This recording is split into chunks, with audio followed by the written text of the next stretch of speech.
Có nhẹ đọc cô nhé.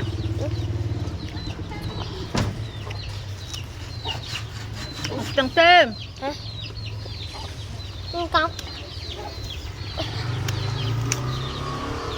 Tao mai phi chứ mà. À. Anh cái chốt mà. Cái mặt. Cái mặt.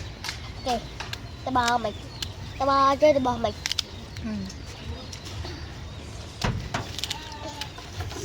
Vô kéo móc nhằm đọc cô. Kéo móc. Không chẳng em ạ. Họ đem trắng đây nhằm kéo mà chạy. Cái niệm.